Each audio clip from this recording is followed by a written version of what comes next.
Good afternoon Malik भाई। Good afternoon Brijesh भाई। अ, मैं आपका पहले शुक्रगुजार हूँ कि मेरी यूट्यूब और पॉडकास्ट चैनल के लिए आपने आपकी जो पर्सनल फाइनेंशियल प्लानिंग की एक्सपीरियंस है, उसकी जो एक्सपीरियंस रही है उसको मेरे ऑडियंस के साथ शेयर करने के लिए आज टाइम निकाल के आप इस इंटरव्यू के लिए आए।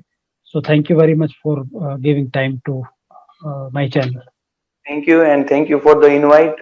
Thank you for considering me as an example. Thank you. Fine fine okay. So Malay ji, जब ये फाइनेंशियल प्लानिंग के बारे में आपने सोचा तब आपके दिमाग में उस टाइम पे क्या चल रहा था? What was going on in your mind is as related to your personal finance कि आपने सोचा कि मैं I should engage with financial planning process? आप क्या इश्यूज फेस कर रहे थे? What was your experiences? क्या चल रहा था आपके दिमाग में? आप बताएंगे जरा। फाइनेंशियल प्लानिंग स्टार्ट करने से पहले मैं अपनी तरह से मेरा फाइनेंस प्लान कर रहा था। जी। अ, जो भी मेरी समझ थी उस हिसाब से थोड़ा बहुत स्टॉक मार्केट, थोड़ा बहुत कन्वेंशनल इंश्योरेंस। पर जब मैं एक बार एक सेमिनार में गया और वहां पे उसके फॉलोअप में एक फाइनेंशियल प्लानिंग क्या होती है वो एक एक्सरसाइज की, तब पता चला कि जो भी मैं कर रहा हूँ वो टोटली रॉन्ग डायरेक्शन है। और वो उससे कोई गारंटी नहीं है कि मेरे जो भी गोल्स है वो पूरे होंगे या नहीं होंगे।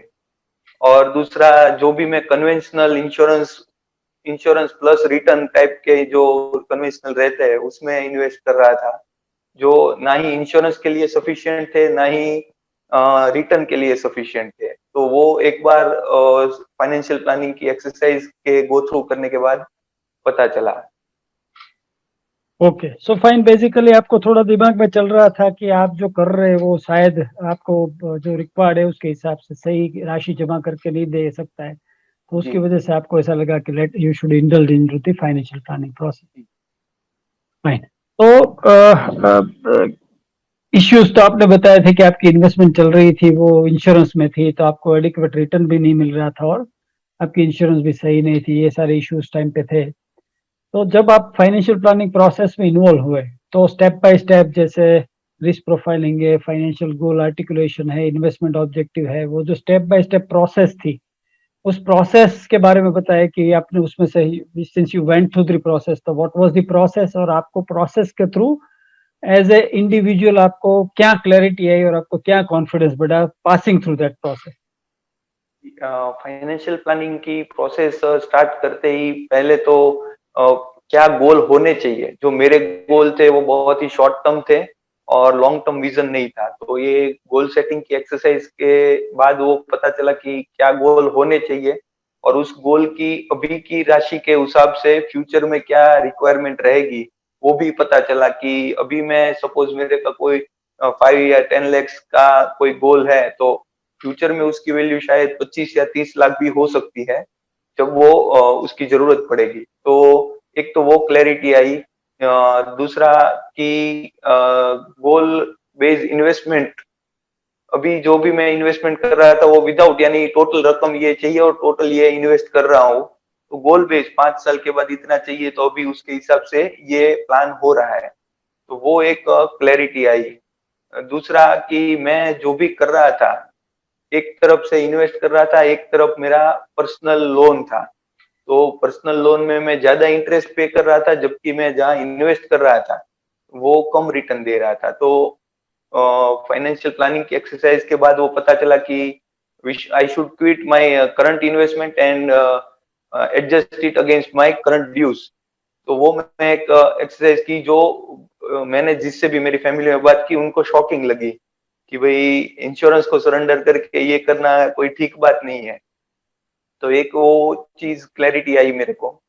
दूसरा, जो भी मैं इन्वेस्टमेंट प्लान किया वो इन्वेस्टमेंट क्या कैसे होना चाहिए। मेरा सपोज जो भी इन्वेस्टमेंट मैं कर पाऊंगा वो मेरा एक्सपेंस वगैरह देख के, और जितने साल में मुझे चाहिए तो उसको पहुंचने के लिए अलग अलग टाइप की रिस्क प्रोफाइल में इन्वेस्ट कर सकते हैं।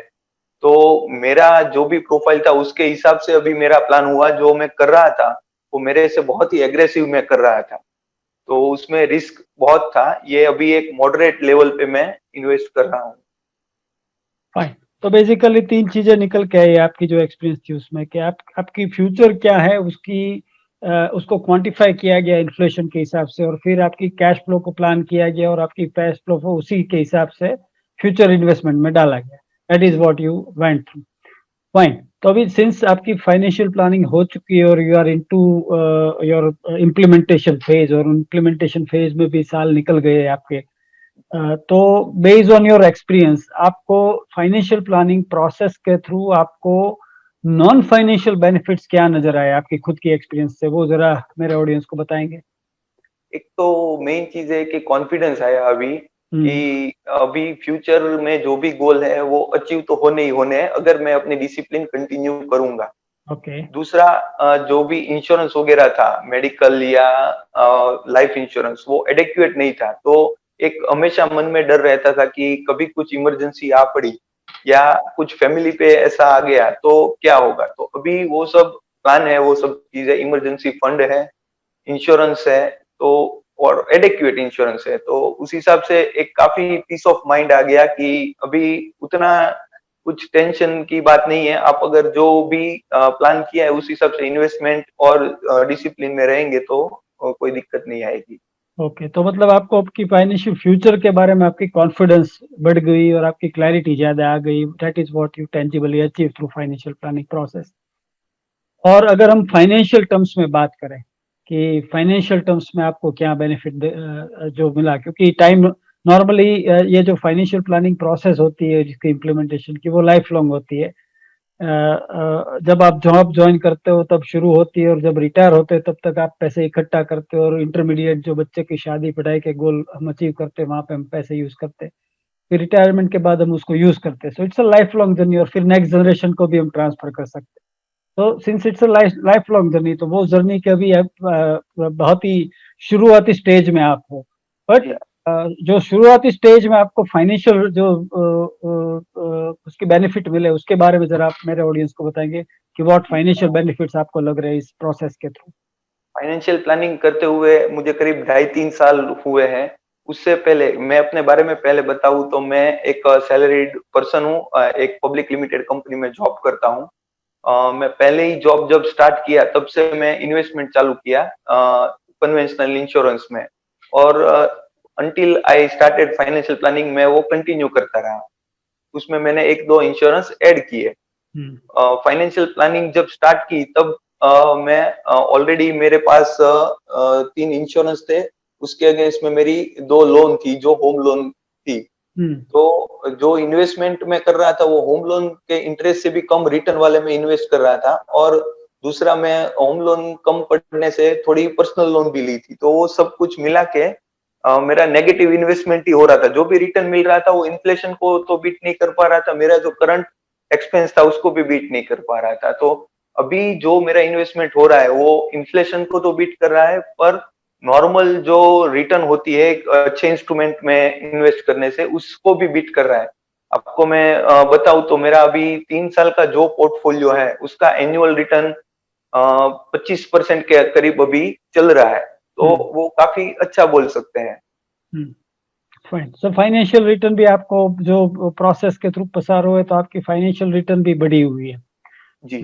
तो बेस्ड ऑन योर एक्सपीरियंस आप हमारे ऑडियंस को क्या एडवाइस देंगे, व्हाट डू दे शुड, क्योंकि नॉर्मली ये जो मैं चैनल चला रहा हूँ उसकी ऑब्जेक्टिव ये है कि 2 दिन पहले भी मेरी एक अच्छी एजुकेशनल चैनल मैग्नेट ब्रेन्स करके भोपाल में है, उसके ओनर मेरे से फेसबुक में चैट कर रहे थे, वो asking certain financial literacy questions, और फिर हमारी जो डिस्कशन हो रही थी कि कंक्लूजन ये अभी कि इंडिया में फाइनेंशियल लिटरेसी इज मिसिंग। तो ये चैनल की ऑब्जेक्टिव यही है कि एक फाइनेंशियल लिटरेसी लोगों की बढ़े, and that is why I have invited you to share your experience. तो आप लोगों को क्या एडवाइस देना चाहेंगे? मान लीजिए कि मैं एक ही क्वेश्चन हमेशा पूछता हूँ, आपको भी पूछ लूं कि मान लीजिए कि अगर आपने जॉब कब ज्वाइन की थी, कितने साल हो गए? 2008। 2008। Which means around 12 years, right? तो अगर मान लीजिए कि ये फाइनेंशियल प्लानिंग आपने अगर 2008 में या तो 9 में की होती, तो आज आपकी सिचुएशन आपके हिसाब से क्या होनी चाहिए, और उसके बेस पे आप जो फाइनेंशियल प्लानिंग करना चाहते हैं बट आगे नहीं बढ़ रहे, सोच रहे हैं, दिक्कत में है, दुविधा में है, तो उनके लिए आपकी क्या एडवाइस रहेगी बेस्ड ऑन योर एक्सपीरियंस?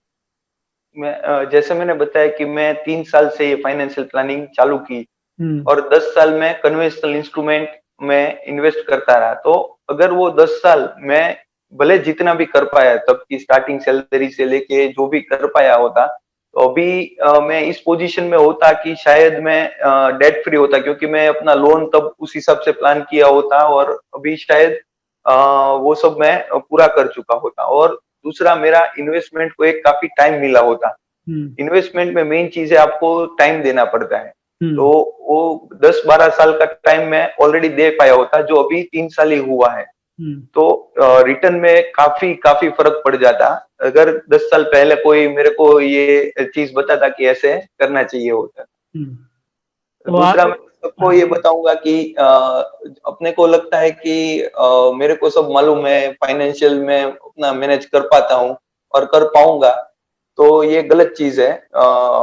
मैं एक इंजीनियर हूँ, मेरी नॉलेज इंजीनियरिंग फील्ड में है। फाइनेंशियल एक भले मेरा शौक है, पर उसमें मेरा लिमिटेड नॉलेज है। अलग अलग इंस्ट्रूमेंट को कब यूज करना है, ये सब टाइमिंग नहीं कर पाते हैं।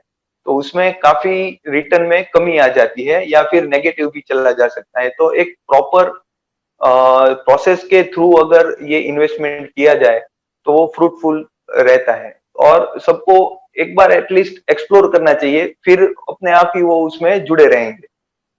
राइट, तो आप ये एडवाइस करते हो कि एक बार उसको आपको एक्सप्लोर तो करना ही चाहिए। अगर आप एक्सप्लोर करोगे तो you will realize the benefit and then you will continue to work upon your personal financial planning. That is what your suggestion is. Because it is not only about the return, it is about peace of mind, it is about tax planning, it is about future planning। तो सभी चीजें उसमें cover है। Okay, fine. तो सबको कर लेना चाहिए, दैट इज आपकी सलाह ये है कि सबको एक बार तो कोशिश करनी ही चाहिए अपनी फाइनेंशियल प्लानिंग करने की। जी। राइट, तो आपके हिसाब से right time to start financial planning कौन सा होना चाहिए? Any time is right time. Okay. आप बोलेंगे सेंसेक्स 50,000 है, अभी अभी नहीं करना चाहिए, तो गलत चीज है। That is for investment, but financial planning के लिए राइट टाइम? नहीं, एनी टाइम, जब भी आपको पता चले कि आप में ये चीज मिसिंग है, तभी आपको ये स्टार्ट करनी चाहिए। मैं अपनी बात बताऊं, मैं 2017 में शायद आपसे पहली बार मिला था।